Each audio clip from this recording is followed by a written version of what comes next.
안녕하세요. 김이사입니다. 오늘은 국제결혼 피해 예방, 연애결혼에 대한 얘기를 좀 해보겠습니다. 서두에 말하기가 좀 조심스럽긴 한데 이게 연애결혼을 표방하는 업체들이 많이 있는데 그 위험성에 대한 경고 차원에서 하는 거지 어떤 업체를 비방하거나 그러려는 의도는 아니니까 억까하지 마시고 그냥 있는 대로 들어주셨으면 합니다. 요즘에 연애결혼이라고 해가지고 하는 업체들 좀 있죠. 뭐 카톡 교제를 한다든지 아니면 계약금을 내고 교제를 하고 결혼을 한다 뭐 이런 건데, 근데 제가 전에도 얘기했다시피 이거 그냥 짜고 치는 고스톱이지 연애는 아닙니다. 결혼을 전제로 만난다는 건데 그냥 어떻게 보면 한국 남자 입장에서 여자를 좀 알아보고 결혼하겠다 그런 생각을 이용해서 어떤 상수를 부리는 거라고 봐요. 저는 왜 이런 얘기를 하냐면 한국 남자들이 하는 생각, 첫 번째, 여자 외모 보고 마음에 들면 좀 만나보고 결혼하겠다. 어떻게 보면 맞는 얘기 같아요. 근데 국제결혼은 연애를 하러 오는 게 아니고 결혼을 하려고 하는 거예요. 근데 국제결혼 한다면서 연애를 하려고 하다 보니까 그 연애가 실패하시는 분들이 상당수 있죠. 그런데 일반적으로 업체를 찾아오는 한국 남자들이 자신이 차이거나 아니면 그 여자와 결혼이 안 될 거라는 생각은 전혀 안 하기 때문에 사실은 여기에서 문제가 생기는 거예요. 그리고 두 번째는 처음에 소개받을 때는 좋았는데 진행하다 보니 잔금을 내기가 아까워요. 그래서 저한테 김 이사님이 서류와 기숙사를 진행해달라고 그렇게 연락 오시는 분들도 상당수 있었어요. 근데 저는 원천적으로 업체 진행하고 있는 그런 계약에 대해서는 전혀 손을 안 대고 있거든요. 왜냐면 그게 애매해요. 솔직히 그 업체에다 비용 지불하고 정상적인 서비스를 받으면 되는데 왜 추가 비용을 지불하면서 저에게 오냐는 거죠. 저는 그런 생각입니다. 근데 이 연애결혼이 어떤 맹점들이 있냐면 예를 들어서 카톡 교제를 해요. 그러면 카톡을 연결을 해줘. 그러면 남자하고 여자하고 한 며칠 대화하다가 서로 그 관심의 포인트가 다르거나 아니면 남자가 성의가 없든 여자가 성의가 없든 한쪽이 잘 안 받아주는 경우가 있거든요. 그러면 한국 남자들은 이거 사기 아니냐, 내 돈 받아먹으려고 사기치는 거 아니냐 그러면서 전액 환불을 해달라고 하는 케이스가 있어요. 이게 생각보다 많아요. 근데 보통 계약서에는 분명하게 환불이 안 된다고 적혀있는 계약서들이 많단 말이에요. 근데 제가 봐도 계약금은 말 그대로 계약금이에요. 계약금은 환불이 안 되는 거예요. 그 정도 인지도 못 하시는 분들이 국제결혼 업체를 통해서 결혼을 한다고 하시는 분들이 많죠. 이게 현실이에요. 그리고 이 카톡 교제를 악용을 해서 신부 소개받고 신부랑 좀 얘기해서 업체 몰래 베트남에 빨리 다녀온 다음에 나 이 여자랑 진행 안 할 거니까 환불해주세요 그랬는데 나중에 알고 보니까 남자와 여자가 짜고 결혼하기로 했으면서 업체에다가는 얘기를 안 하고 그냥 계약을 해지해버리는 이런 케이스도 있고, 그러니까 이게 별의별 케이스가 다 있어요. 그리고 두 번째 케이스는 맞선을 봤어요. 그리고 교제를 시작을 했어요. 근데 좀 진행하다 보니 업체랑 좀 트러블이 있거나 아니면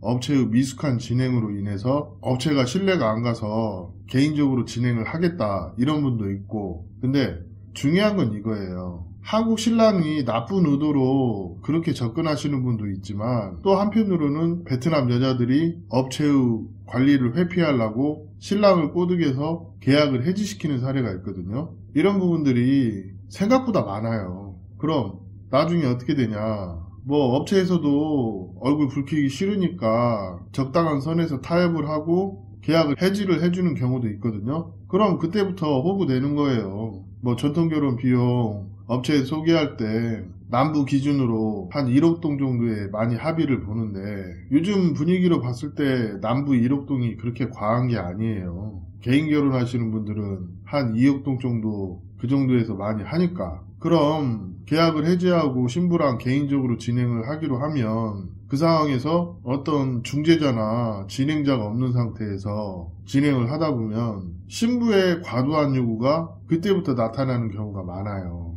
결혼하는데 뭐 2억동 달라, 3억동 달라, 뭐 이런 케이스. 또 아니면 학우고 공부가 끝나고 보니까 괜찮은 신랑들이 많은 것 같아서 다른 업체랑 진행하고 남자를 손절해버리는 케이스. 이런 케이스들도 많다 보니까 연애 결혼하면서 계약을 해지하는 부분에 대해서 신중해야 합니다. 이게 실제 있는 케이스들이에요. 그리고 저는 기본적으로 연애 결혼이란 시스템에 대해서 상당히 부정적이에요. 중요한 거는 신랑이 어느 정도 준비를 하고 결혼을 하려고 하는지가 중요하고, 또 남자하고 여자하고는 제가 봤을 때 잠자리를 먼저 해봐야 알 수 있는 그런 부분이 있거든요. 근데 한국 남자들이 모두 연애에 능숙하고 베트남 여자에 대해서 어느 정도 이해를 하고 있다면 연애 결혼도 괜찮은 거예요, 사실은. 근데 중요한 건 뭐냐면 한국에서 여자 만나보지도 않았어. 그 여자 잘 몰라.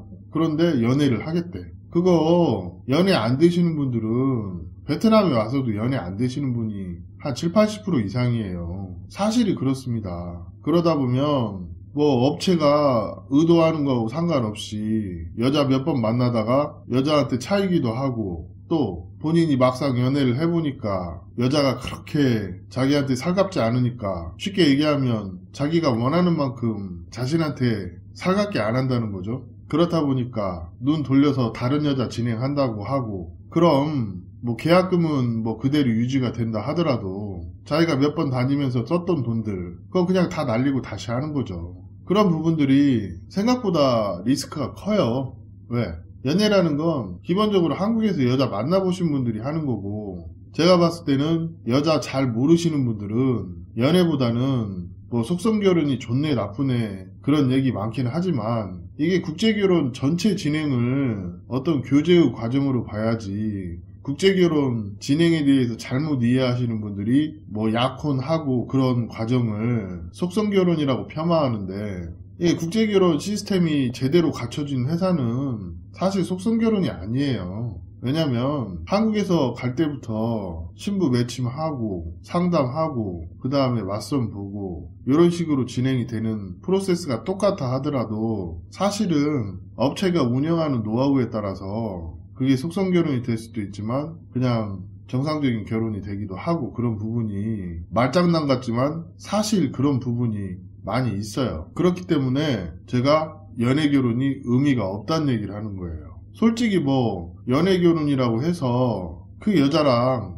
몇 번 데이트를 하고 어떤 교제의 과정을 입히는 그런 시간을 정말 할 수 있으면 그것도 의미가 있다고 봐요. 근데 뭐 한 달이나 두 달에 한 번씩 들어와서 두 번, 세 번 들어왔는데 카톡으로 신부 쥐어짠다는 의미가 뭐냐면 아침, 점심, 저녁으로 카톡을 하는데 카톡을 3개월 하나 6개월 하나 뭐가 달라지나요? 좀 그 여성에 대해서 이해는 할 수 있겠죠. 근데 남녀 사이라는 건 이런 것도 있어요. 요즘 트렌드가 선색 후사라고 하잖아요. 먼저 섹스를 해보고 그게 맞으면 사귀는. 베트남도 그런 거 있어요. 제가 하는 얘기가 아니고 베트남 여자들이 그런 얘기를 해요. 그럼 연애 기간에 자기들끼리 만나서 한번 잤는데 안 맞아서 헤어지는, 그게 남자가 안 맞아서 헤어질 수도 있고 여자가 안 맞아서 헤어질 수도 있거든요. 그럼 그거 내가 안 맞아서 헤어지는 건 당연한 거고 여자가 남자 손절치는 거는 그거 잘못된 거고 그거 아셔야지. 이런 것도 있다는 걸. 연애라는 건 결혼을 전제로 하기로 하지만 여자가 결혼을 안 할 수도 있다는 것이 베이스에 깔려 있어요. 만나보고 교제해보고 결혼하겠다.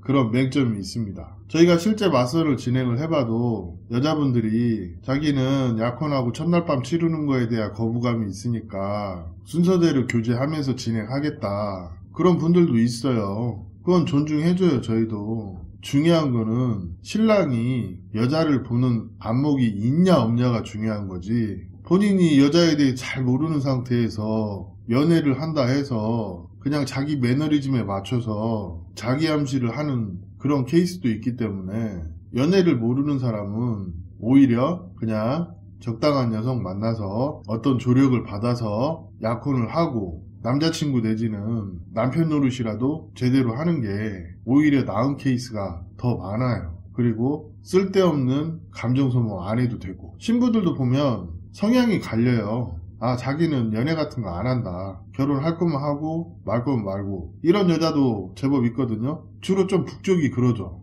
근데 남쪽 건터나 이런 데는 신부들의 요구사항이 그러니까 많이 반영을 해서 그렇게 진행을 하는데, 이게 퐁당퐁당이에요. 제대로 결혼까지 이어지는 케이스보다 남자가 틀든 여자가 틀든 헤어지는 케이스가 더 많아요. 그러면 제가 봤을 때는 그게 지뢰밭이지. 제가 왜 이런 얘기 하는 줄 아세요? 근거가 있으니까 그런 얘기를 하는 거예요. 전에도 한번 얘기를 했는데, 국제결혼 서류를 진행을 하잖아요. 그러면 제가 국제결혼 공증 위임장을 만들 때 한국 남자 인적사항은 워드로 타이핑을 하는데 신부 인적사항은 안 적어요. 왜냐면 그 서류 작업을 하다 보면 파혼이 돼서 다시 서류를 만들어야 하는 경우가 종종 있거든요. 근데 이 연애결혼으로 오면서 그 서류를 다시 만들어야 하는 케이스가 굉장히 많이 늘고 있어요. 그래서 그런 얘기를 하는 겁니다. 그러면 우리 입장에서는 남자 인적사항만 싹 적어놓은 상태에서 파혼하면 신부 신분증만 바꿔가지고 다시 공증을 받으면 되거든요.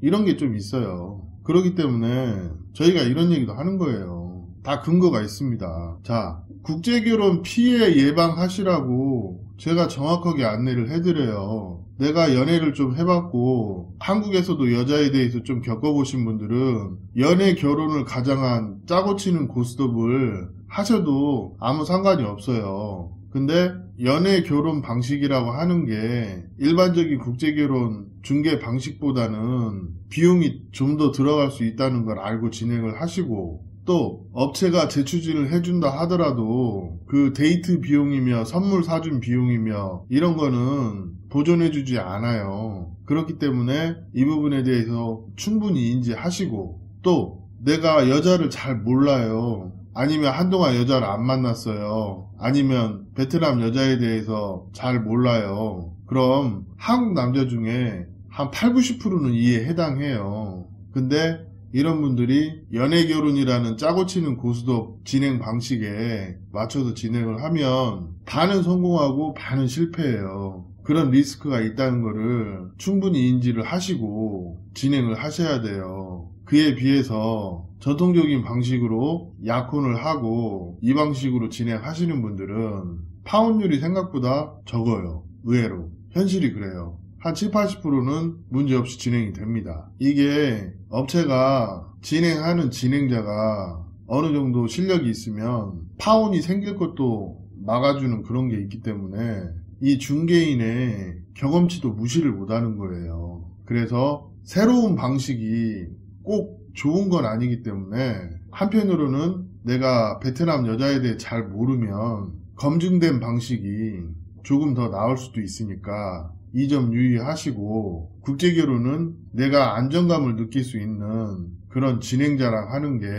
연애결혼이냐 속성결혼이냐 이거보다 더 중요한 것 같습니다. 오늘 이런 이야기를 하는 취지는 사실 연애결혼에 혹해가지고 계약을 했다가 국제결혼 실패하셔가지고 금전적으로 많은 손해를 보신 분들이 제보를 해주셨기 때문에 오늘 이 연애결혼의 그 위험성에 대해서 얘기하는 시간을 가져봤습니다. 오늘 이야기는 여기까지 하겠습니다. 감사합니다.